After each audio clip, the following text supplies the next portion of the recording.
영원히 변하지 않을 것 같은 것들도 시간 앞에서는 모두가 변하기 마련이라는 뜻이죠. 이 땅에 속해 있는 모든 것들 가운데 변하지 않는 것이 있을까요?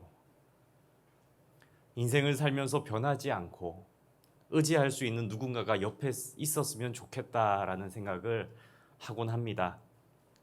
좀 변하지 않는 사람이 옆에 있었으면 좋겠다. 그 사람이 친구가 될 수도 있고 배우자가 될 수도 있겠습니다. 혹은 인생의 선배이자 나를 아무 대가 없이 사랑해 주신 부모님이 될 수도 있겠죠. 그런데 참 야속하게도 변하지 않는 것은 없는 것 같습니다. 성도님들은 누구를 믿고 또 누구를 가장 의지하며 살아가고 계십니까? 기독교 운동가이자 독립운동가셨던 함석헌 선생님이 쓴 시 한 편을 제가 읽어드리려고 합니다. 들으면 그 시 이렇게 아시는 분들이 많으실 텐데요. 그 사람을 가졌는가라는 제목의 시입니다. 제가 잠깐 읽어드리겠습니다. 그 사람을 가졌는가 함석헌 말리길 나서는 날 처자를 내맡기며 맘 놓고 갈 만한 사람 그 사람을 그대는 가졌는가 온 세상 다 나를 버려 마음이 외로울 때에도 저 마음이야 하고 믿어지는 그 사람을 그대는 가졌는가 탔던 배 꺼지는 시간 구명대 서로 사양하며 너만은 제발 살아다오 할 그 사람을 그대는 가졌는가 불의의 사형장에서 다 죽여도 너희 세상빛을 위해 저만은 살려두거라 일러줄 그 사람을 그대는 가졌는가 잊지 못할 이 세상을 놓고 떠나려 할 때 저 하나 있으니 하며 빙긋이 웃고 눈을 감을 그 사람을 그대는 가졌는가 온 세상 찬성보다도 아니 하고 가만히 머리 흔들 그 한 얼굴 생각에 알뜰한 유혹을 물리치게 되는 그 사람을 그대는 가졌는가 1901년에 태어나 조선의 몰락과 동시에 일제강점기 그리고 해방 곧이어서 민족의 슬픔인 남과 북의 전쟁인 6.25를 경험한 함석헌 선생님의 고뇌가 담긴 시죠. 참 변화가 많았던 1900년도 그 변화의 시대를 한 몸으로 감싸 안아야 했던 이 선생님의 고뇌가 깊이 담겨져 있습니다. 이렇게 변화가 많을 때, 이렇게 갈등이 많을 때, 이 가운데 누구를 의지할 수 있는가? 또 누군가를 좀 변하지 않고 사랑할 수 있을까? 이토록 찾는 시인의 마음이 느껴지는 시입니다. 저는 이 시의 두 번째 연인데요. 그리고 두 번째 문장이기도 하죠. 이 두 번째 문장이 가장 여운에 남습니다. 온 세상 다 나를 버려도 마음이 외로울 때에도 저 마음이야 하고 믿어지는 그 사람을 그대는 가졌는가 하는 문장입니다.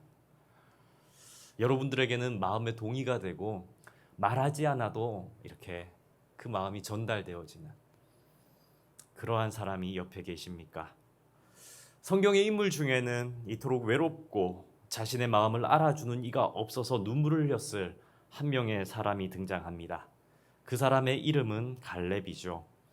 갈렙이라는 이름은 개라는 뜻을 가지고 있습니다. 그 멍멍 짖는 개입니다. 보통 성경에 나오는 인물들의 이름들을 보면 거창한 뜻을 가진 이름들이 많이 등장하는데 이 갈렙이라는 이름의 뜻이 계란이요. 우리나라에서도 그렇지만 개라는 짐승이 갖는 의미는 이스라엘에서조차 그렇게 좋은 의미는 아닙니다. 오히려 그 반대의 경우로 많이 사용되죠. 그러니 이 갈렙이라는 이름으로 유추해 보건대 이 갈렙이라는 사람은 그리 좋은 가정에서 따뜻한 보살핌 속에 자란 인물은 아닌 듯합니다. 이름조차 갈렙이라고 지었으니까요. 그리고 본문 6절 말씀, 오늘 읽었던 본문 6절 말씀에 보면 이 갈렙을 그니스 사람이라고 얘기합니다. 그런데 유다 지파에 속한 사람이죠. 이 그니스 사람이라는 말은 사실상 에돔 족속에 속한 사람을 얘기합니다. 그 의미는 그 에돔 족속은 이삭의 아들 중 장자권을 동생에게 뺏겼던 에서를 뜻하는 족속입니다. 그러니까 이 에돔 족속 그니스 사람이라는 말은 이스라엘의 순수 혈통인 사람은 아니라는 뜻입니다.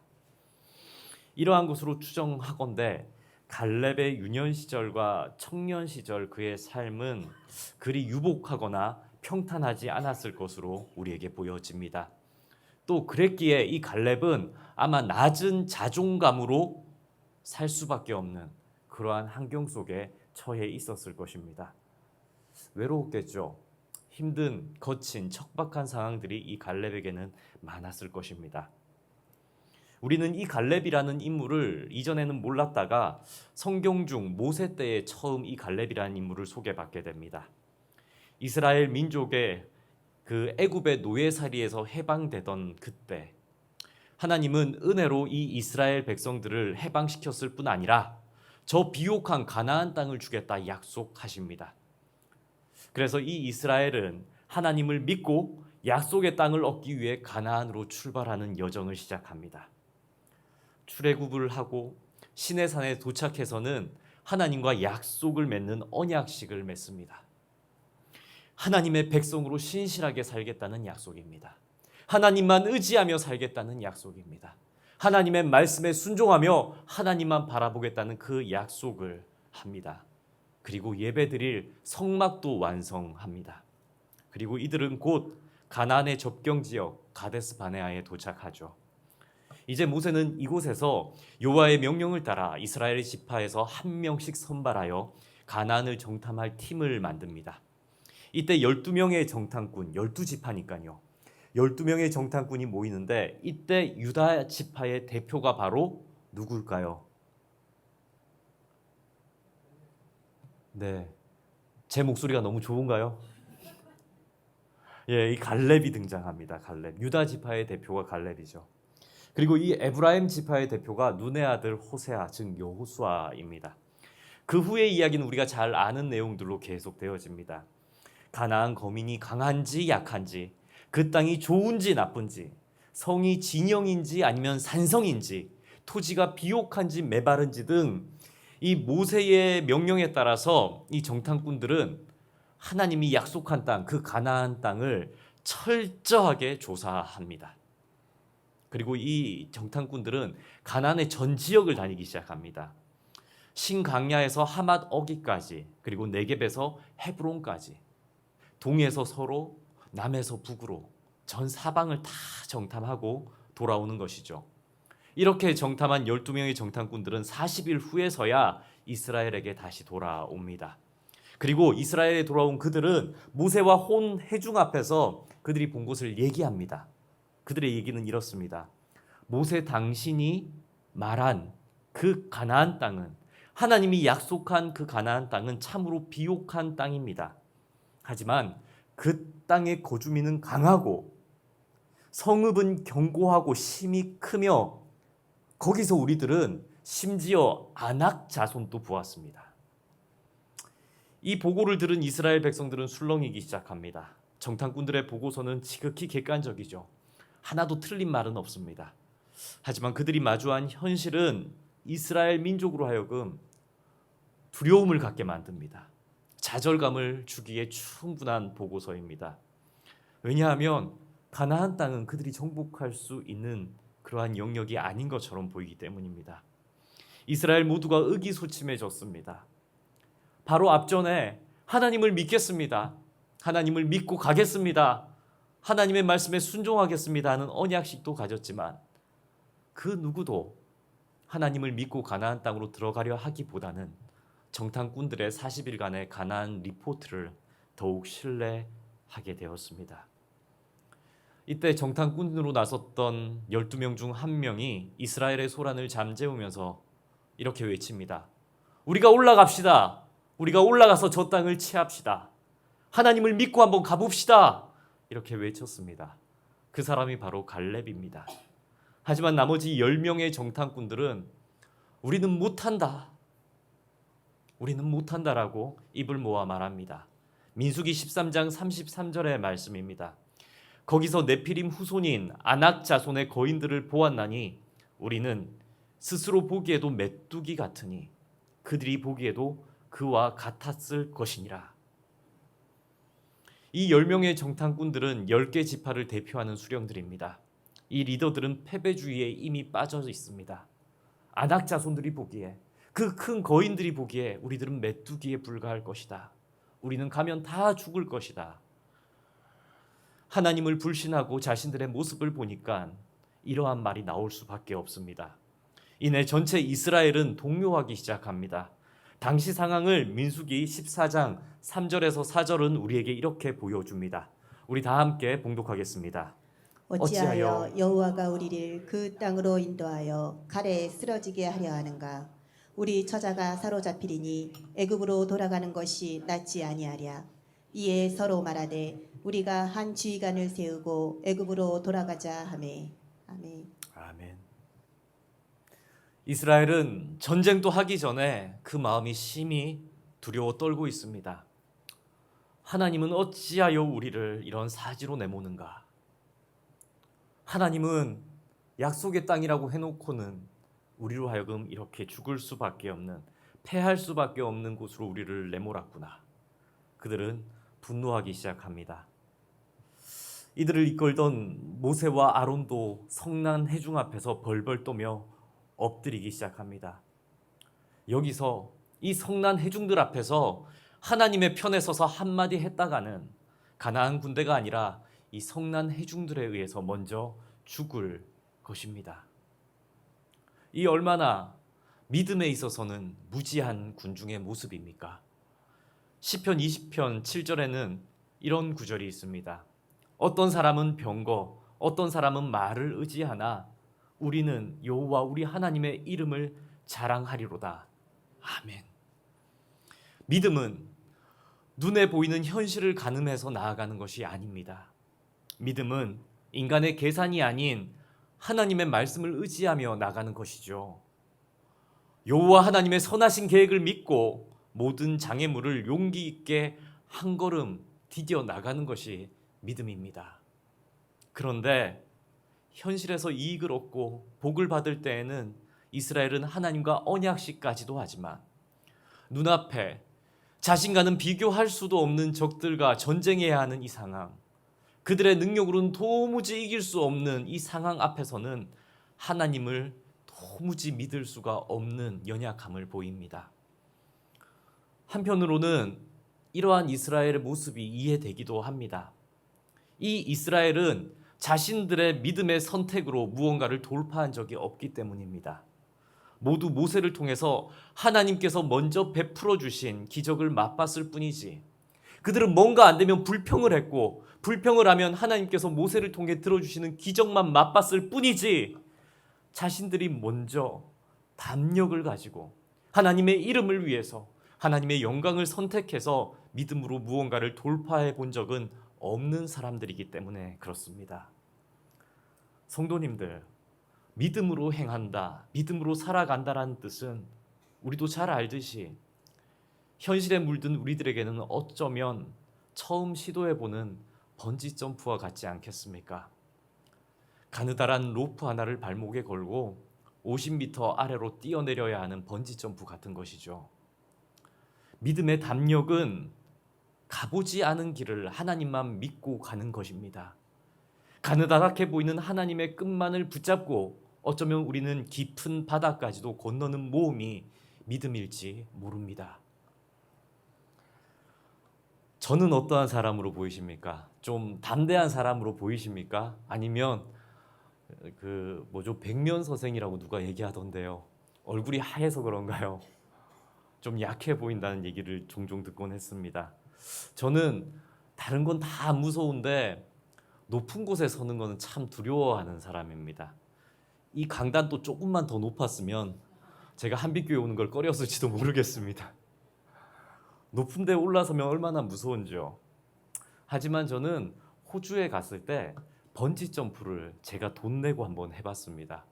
제 나이 21살 때로 기억됩니다. 이미 20년도 훨씬 넘은 일들인데요. 왜 갔냐면은 그곳이 세계에서 번지 점프를 최초로 시작한 곳이라는 데서 현혹되어서 간 겁니다. 그래, 세계에서 최초로 번지 점프를 한 곳에서 나의 고소 공포증을 한번 극복해 보리라 하면서 돈까지 줘가면서 간 거죠. 갔는데 계단으로 이렇게 올라가야 되더라고요. 엘리베이터를 타는 것도 아니고 계단으로 한 걸음 한 걸음씩 위로 올라가는데, 올라가면서 발이 떨어지지가 않습니다. 올라가는 만큼 제가 거기서 뛰어내려야 되니까요. 그리고는 올라갔습니다. 세계 최초로 번지 점프를 한 곳이니까 저는 대단한 안전장비가 있을 줄 알았습니다. 그런데 제 몸무게를 재더니 두 발목 사이에 수건을 끼우는 겁니다. 수건을 끼우는구나 이렇게 봤는데, 그러고는 가느다란 로프 하나로 발목을 이렇게 감싸고는 다 됐다는 겁니다. 이게 정말입니까? 말하고 싶었는데 영어로 해야 돼가지고 이게 정말 맞냐고 눈짓으로 이렇게 했습니다. 그랬더니 맞답니다. 그런데 이렇게 그 뛰어내린 점프대로 이제 나를 믿는 겁니다. 근데 이대로 뛰어내렸다가는 이 수건이고 뭐고 이거 로프도 다 이게 안 될 것 같은 겁니다. 그래서 바들바들 떨면서 3분을 주저했는데, 마치 그 시간이 저는 한 3일은 그 위에서 이렇게 버텼던 것 같은 느낌입니다. 나중에 비디오로 테이프로 봤더니 3분밖에 안 되더라고요. 그런데 그렇게 해서 저는 어떻게 했을까요? 뛰어내렸을까요? 안 뛰어내렸을까요? 뛰어내렸습니다. 왜 그렇게 두려운 번지 점프를 저에게 했느냐고 묻는 분들이 있었습니다. 그런데 저는 왜 했냐고 여러분들에게 말할 수가 없습니다. 이거는 해봐야지, 해본 사람들만 아는 것이기 때문입니다. 안 해본 사람들은 모르는 일이죠. 번지 점프를 저한테 왜 했냐고 묻지 마십시오. 묻고 나서 어땠냐고 저한테 묻지 마십시오. 한번 해보십시오. 한번 해보셔야 제 마음을 아실 겁니다. 사랑하는 성도님들, 우리는 안 해보면 항상 그 자리입니다. 머릿속으로만 계산하고 그 한계를 뛰어넘지 못합니다. 하지만 해보면 다음의 한계선까지 그 크기가 넓어집니다. 제가 번지 점프를 하고 난 후에 뭐 했는지 아십니까? 몇 해 전에 담양에 갔더니 패러글라이딩을 하는 겁니다. 패러글라이딩은 점프해서 몇십 분을 하늘을 날아다니는 겁니다. 그거 했을까요? 안 했을까요? 예, 했습니다. 했지만 패러글라이딩이 어땠냐고 묻지 마십시오. 해보십시오. 해보십시오. 믿음도 그렇습니다. 모든 이스라엘 백성들이 가나안을 앞에 두고 분명히 하나님이 주신 땅이라고 들었습니다. 모두가 다 들었습니다. 모두가 다 약속했습니다. 하나님의 말씀대로 내가 살겠습니다. 가겠습니다. 약속했습니다. 하지만 그것을 믿지 못해서 하나님을 원망하고 자신들의 신세를 불평합니다. 심지어 하나님을 괜히 믿었다라고 얘기합니다. 하지 못해서, 해보지를 못해서 그렇습니다. 왜 이럴까요?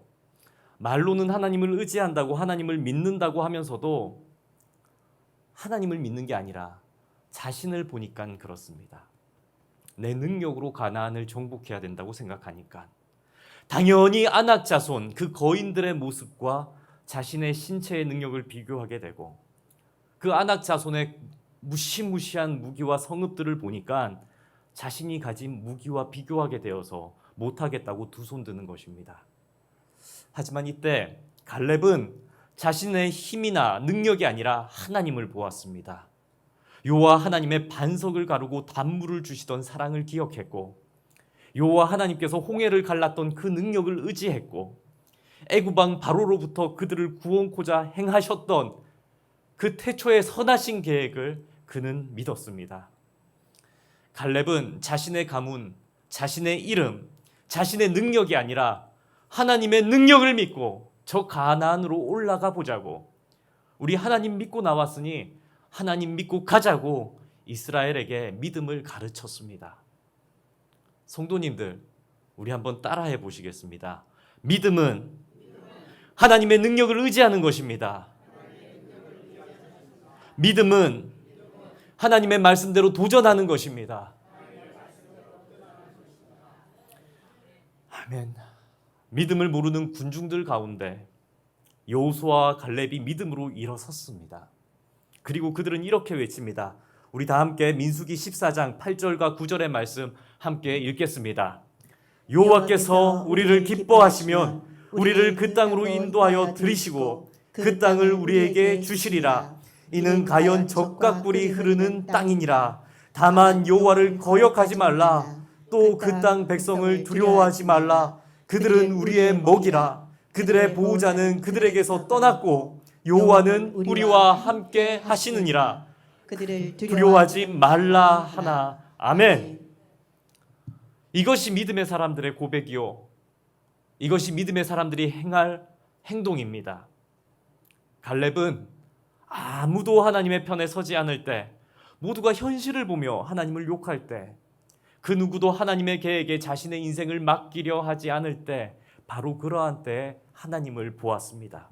그리고 하나님의 편에 섰고 하나님을 믿었습니다. 이것이 믿음의 실력입니다. 실력. 이것이 믿음의 수준입니다. 믿음의 수준. 갈렙은 성난 회중들에게 돌맞을 각오를 하면서도 하나님의 심정을 헤아리고 있습니다. 그 지도자 모세도 꿇어 엎드려져 있는데 이제 겨우 40살의 갈렙이 하나님의 마음을 회중들 앞에서 대변하고 있는 것이죠. 이러한 갈렙의 모습이 하나님 보시기엔 어떠했을까요? 너무너무 예뻐 보이지 않았을까요? 세상의 모든 사람들이 다 믿는다고 해놓고 믿지 않는 상황 속에서 갈렙 혼자 가봅시다, 믿음으로 갑시다, 하나님의 약속이지 않습니까? 이런 말을 할 때 얼마나 멋져 보였을까요? 하지만 이러한 갈렙을 향해서 성난 회중들은 가만히 있지 않습니다. 10절 말씀에 보면 온 회중이 돌을 들어서 갈렙을 죽이려고 합니다. 아주 절체절명의 위기가 찾아오죠. 하지만 그때에 여호와의 영광이 해막에서 이스라엘 모든 자손에게 나타나시니라. 아멘. 성경은 우리에게 이렇게 가르쳐 줍니다. 하나님은 눈에 보이게 등장하시는 분이 아니시죠. 여기서 하나님 만난 분이 계신가요? 없죠. 눈에 안 보이니까 이스라엘 백성이 이렇게 무례하게 하나님을 무시했겠죠. 하지만 이 갈렙과 여호수아가 믿음으로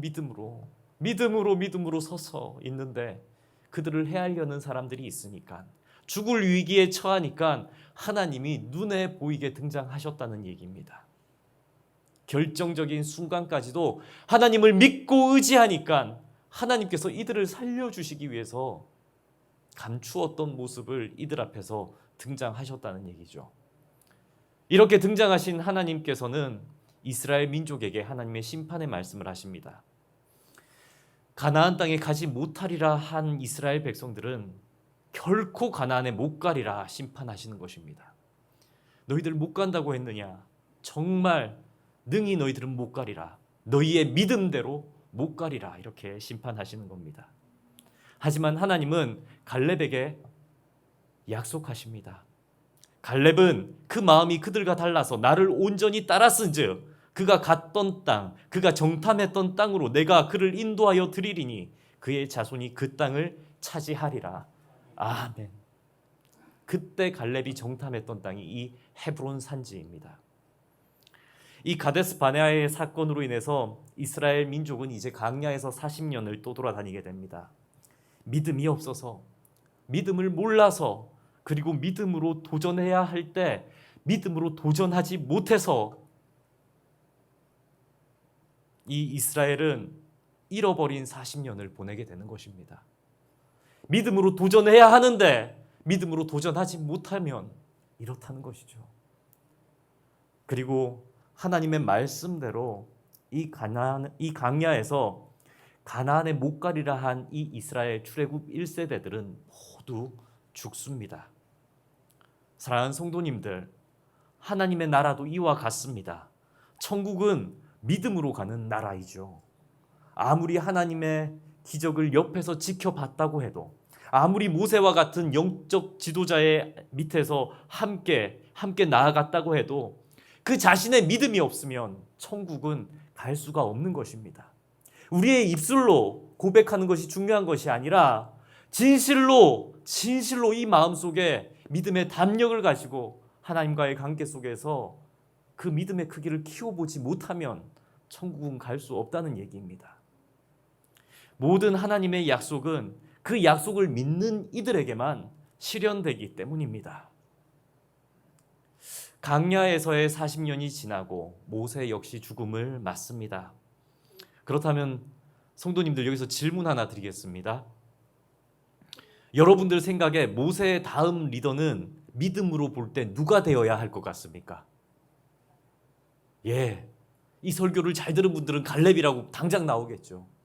그렇지 않습니까? 그런데 우리는 너무나도 당연하게 여호수아라고 답합니다.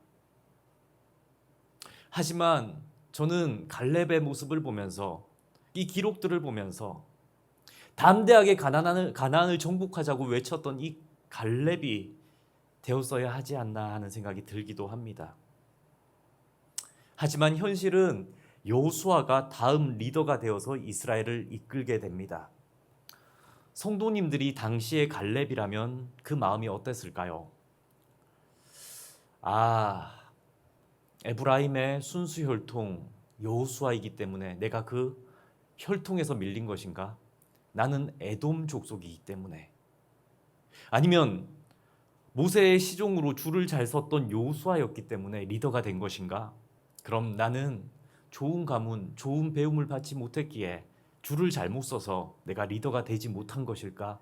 이러한 현실적인 실망감이 들지 않으시겠습니까? 여러분들의 표정을 보면 하나도 서운해 보이지 않으시는 것 같지만 제가 갈렙이었다면 너무너무 서운했을 것 같습니다. 여호수아에게 리더 자리를 빼앗긴 것도 빼앗긴 것이지만, 아니 다른 사람들은 다 몰라줘도 하나님은 저의 믿음을 알아줘야 되는 것 아니겠습니까? 믿음으로는 제가 최고일 텐데 돌맞을 각오까지 하면서 그렇게 이스라엘 백성들 앞에서 하나님의 편에 섰는데 하나님 저를 몰라주는 것 같아서 섭섭합니다. 이러한 섭섭한 감정이 들지 않겠느냐는 얘기입니다. 또 신앙의 라이벌과도 같은 이 여호수아를 리더로 섬겨야 하는 그러한 때가 왔을 때 갈렙의 마음은 얼마나 섭섭했을까요? 나도 하나님 똑같이 섬겼는데 저 사람은 리더가 되고 나는 또 그를 섬겨야 되고. 이처럼 하나님의 편에 섰던 두 명의 정탐꾼 중에 한 명인 여호수아는 주인공이 되고, 그래서 여호수아는 그 이름을 딴 여호수아 1장에서부터 멋지게 등장하고, 하지만 갈렙은 민수기서 이후로는 등장하지 못합니다. 그리고 겨우 여호수아서 중반을 넘어서서 13장까지도 한 번도 등장하지 못하다가 14장에서야 비로소 갈렙이 등장하게 됩니다. 이때는 어떠한 때냐면 요단강을 건너서 첫 여리고 전투를 할 때도, 또 아이성을 복수하여 이길 때도, 기브온 주민과 연합하여서 가나안 연합군을 물리치는 그 승리의 때도 아닙니다. 이때는, 이 승리의 때, 좋은 때에는 갈렙이 전혀 등장하지도 않습니다. 그때는 온통 여호수아일 뿐입니다. 갈렙은 그저 빛도 없이 이름도 없이 사라지는 인물 같지요. 하지만 13장 1절에 보면 이제는 여호수아가 나이가 많아서 더 이상 전쟁을 이끌기가 어려운 때라고 성경은 우리에게 말씀합니다. 하지만 이때는 또 어떤 때인가? 여호수아 더 이상 전쟁할 수 없을 정도의 그러한 몸이 되었는데 아직도 정복할 가나안 땅이 많이 남아있는 시기라고 성경은 가르쳐 줍니다. 이러한 상황 가운데 하나님께서는 가나안의 미정복지까지 포함해서 12지파에게 가나안의 땅을 분배하라고 여호수아에게 지시합니다. 자, 가나안을 이제 땅을 나눌 때가 되긴 했는데 어떤 땅이라고요? 미정복지와 정복지를 합해서 12지파에게 나눠주는 땅입니다. 아직 정복하지 못한 땅이 더 많습니다. 그러면 이때 땅을 분배받는 12지파는 어떤 마음일까요?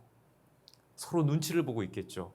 몇 년간의 전쟁을 치르면서 승리의 기쁨도 맛봤지만 또 전쟁을 해야 한다면 누구나 다 정복하기 쉬운 땅을 차지하고 싶지 않겠습니까? 누구나 다 고생하지 않고 좀 비옥하고 좀 더 잘 살 수 있는 땅을 가지고 싶지 않겠습니까? 누구도 고생이 훤히 보이는 땅을 가지고 싶은 사람은 이 12지파 중 그 누구도 없을 것 같습니다. 우리가 하는 교회 봉사도 좀 그렇지 않습니까?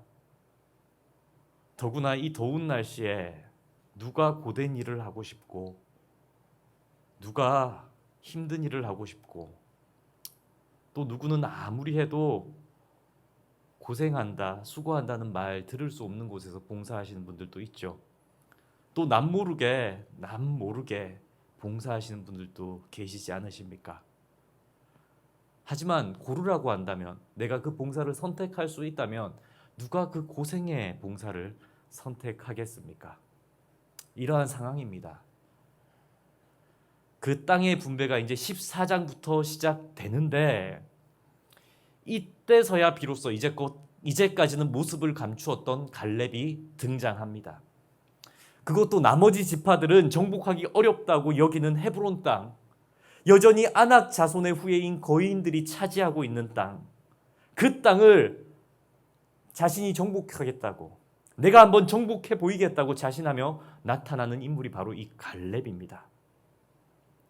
믿음은 누구보다 있었지만 늘 여호수아에 뒤에서 묵묵히 섬기기만 했던, 이름도 없이 빛도 없이 감춰져 있던 이 갈렙이, 나서지 않던 이 갈렙이 땅을 배분함에 있어서 가장 힘든 땅, 가장 어려운 땅을 누가 차지하겠냐고 했을 때 그 누구도 나서지 않는 그때에 가장 먼저 나와서 내가 저 땅을 차지하겠다고 말하는 거죠. 갈렙은 모든 이스라엘 앞에서 45년 전 그 모습 그대로, 45년 전에 많은 정탐꾼들과 많은 이스라엘 백성들이 가나안 땅에 못 간다고 할 때의 그 상황들과 같은 이때에 그 모습 그대로 이렇게 외치기 시작합니다. 본문 10절과 12절의 말씀을 제가 의역해서 읽어드리겠습니다. 갈렙은 이렇게 외칩니다. 이제 보소서, 여호와께서 광야에서 방황한 45년 동안을 나를 살려주셨습니다. 오늘 내가 85세이지만 모세가 나를 보냈던 45년 전과 같이 내가 강건하니 그때나 지금이나 한결같아서 하나님을 위한 전쟁을 할 수 있습니다. 45년 전에 여호와께서 약속하신 이 산지를 내게 주소서. 여호수아 당신도 그날에 들었지만 그곳에는 아낙 자손들이 있고 그 성읍들은 여전히 크고 견고할지라도 여호와께서 나와 함께 하시면 내가 여호와께서 말씀하신 그들을 쫓아내리이다. 아멘. 아무도 가지 않으려 하는 그 땅, 산지, 그 산지를 나의 전쟁터로 내가 삼아서 하나님이 하시면 하실 수 있다는 믿음으로 내가 정복해 보이겠습니다. 이제는 85세가 된 백발이 선 이 갈렙이 45년 전과 같이 그 누구도 나서지 못하는 때에 한결같은 믿음의 모습으로 나서는 모습입니다. 이 얼마나 멋진 믿음의 모습인지요.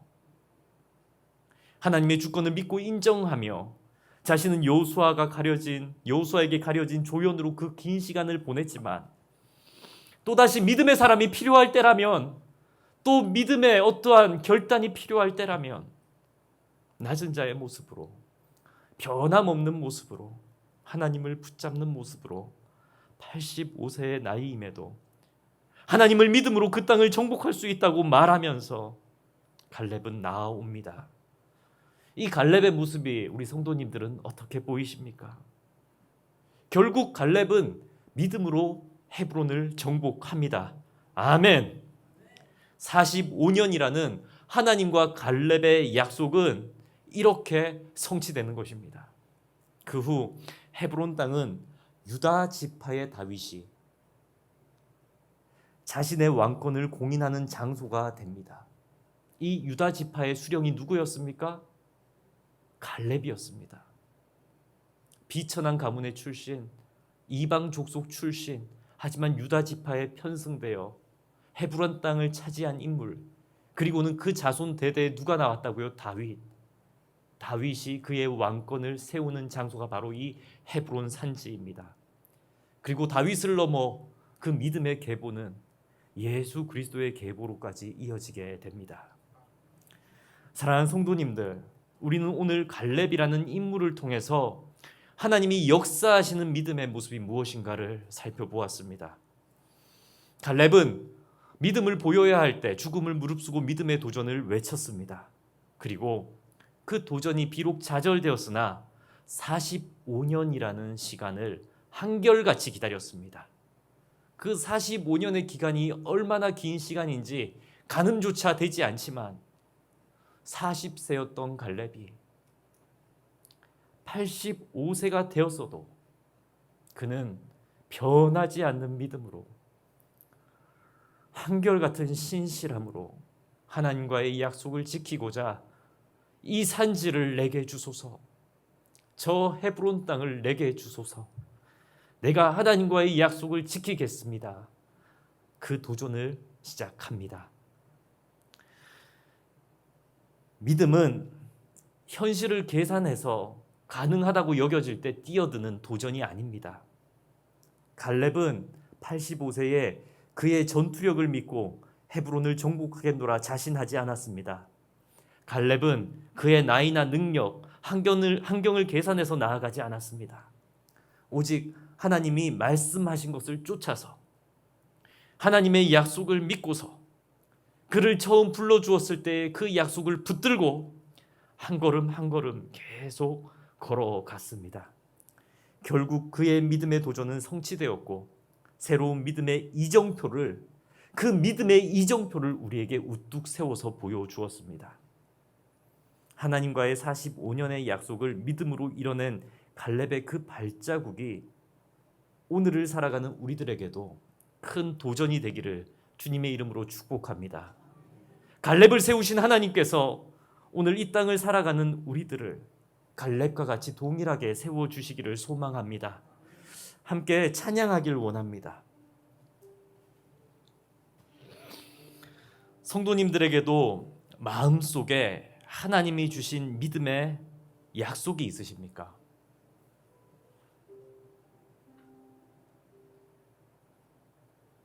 성도님들에게도 하나님과 약속했던, 한번 해보겠다고 약속했던 그 약속이 있으십니까?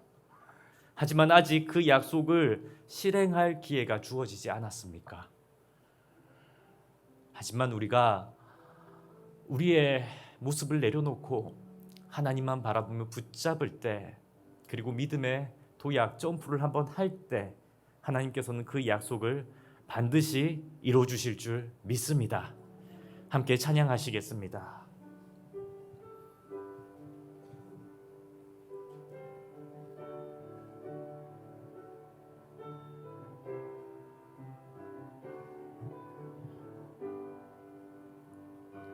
주님이 주신 땅으로 한 걸음씩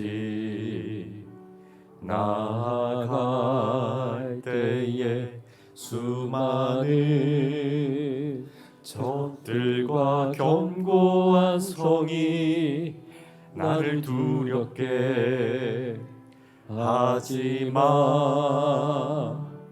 주님을 신뢰함으로, 주님을 의지함으로, 주님이 주시는 담대함으로 큰 소리 외치며 나아가네. 이 산지를 내게 주소서. 그날에 주께서 말씀하신 이제 내가 주님의 이름으로 그 땅을 취하리니 이 산지를 내게 주소서. 그날에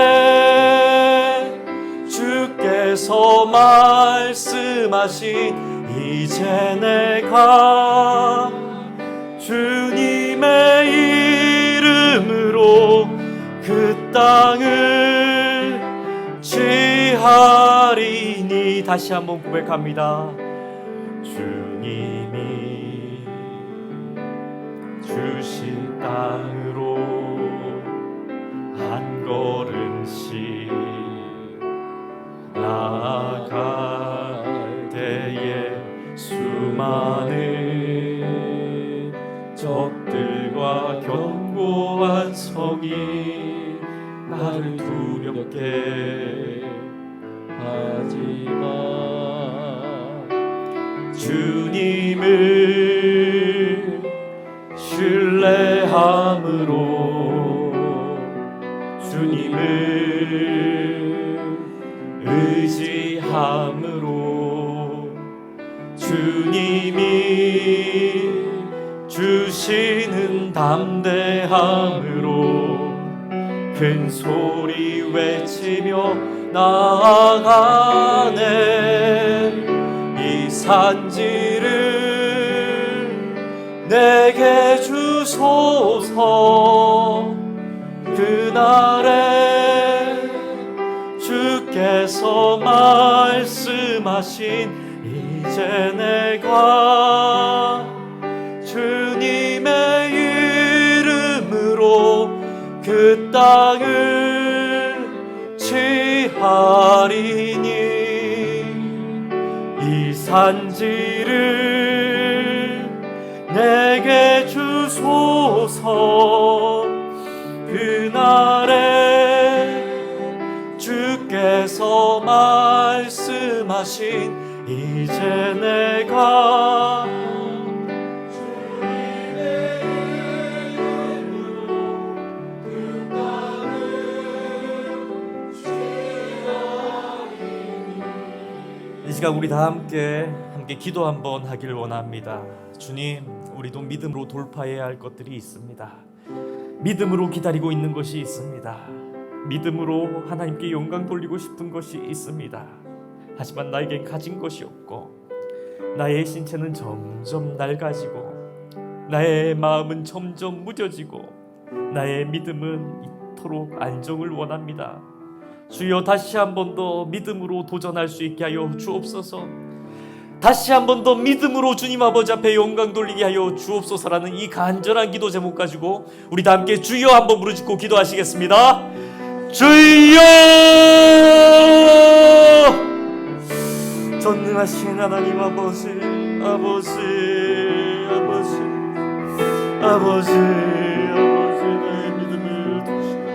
나의 믿음을 붙잡아 주시고 아버지 앞에 나아갈 수 있게 하여 주옵소서. 아버지, 나도 아버지 앞에 이 산지를 나에게 달라고, 아무도 가지 않는 그곳을 내가 가게 해달라고, 아무도 주님 아버지 가지 않는 그 땅 가운데 내가 복음을 들고 갈 수 있게 해달라고. 하나님 아버지가 계신 그곳에 나도 있게 해달라고. 아무도 하나님을 믿지 않을 때 나는 하나님을 믿고 하나님의 편에 서겠다고. 주여, 이 한빛교회가 그러한 교회 되게 하여 주옵소서. 믿음으로 도전하고 믿음으로 하나님을 붙들고 믿음으로 하나님 아버지 앞에 꽉 붙들린 바 되어서 나아가는 교회 되게 하여 주옵소서. 그래서 이 땅을 살아가는 우리들이 모든 삶의 영역 하나하나 가운데 하나님의 능력을 맛보고 하나님을 체험하고 하나님을 간증하고 나아가는 우리들 되게 하여 주옵소서. 주여, 붙들어 주옵소서. 주여, 붙들어 주옵소서. 아버지, 간절한 기도의 제목이 계속 있습니다. 오랫동안 기다리고 있는, 인내하고 있는 기도의 제목들이 있습니다. 나의 자녀, 나의 아들, 나의 딸을 붙들어 주옵소서. 나의 부모를 붙들어 주옵소서. 나의 삶을 붙들어 주옵소서. 나의 연약함을 고쳐 주옵소서. 주여, 나의 완고함을 꺾어 주옵소서. 주여, 나의 고집을 깨트려 주옵소서. 아버지 앞에서 나는 겸손히 나아갈 수 있게 하여 주옵소서. 주여, 나가길 원합니다. 주여, 붙들어 주옵소서. 인내하고 인내하던 그 하나님의 약속이 끝내 성취되리라. 끝내 내 성취되리라 믿음으로 붙들고 나아갈 수 있게 하여 주옵소서.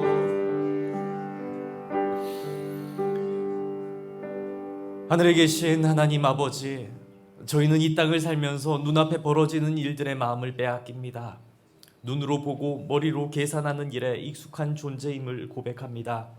그래서 때론 믿음으로 주님을 보지 못하고 마귀들의 유혹에 넘어지는 존재임을 또한 자백합니다.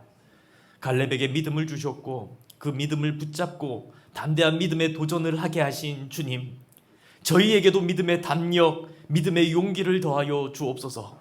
믿음으로 돌파할 때가 언제인지를 깨닫게 하시고 하나님만을 의지할 때 우리를 통하여 역사하여 주옵소서. 모든 성도들의 삶을 밝히 인도하사 저희로 의로운 길을, 사랑의 길을, 그리고 생명을 얻는 그 좁은 길을 걸어가게 하옵소서. 이 모든 간구 우리 주 예수 그리스도의 이름으로 기도드립니다. 아멘.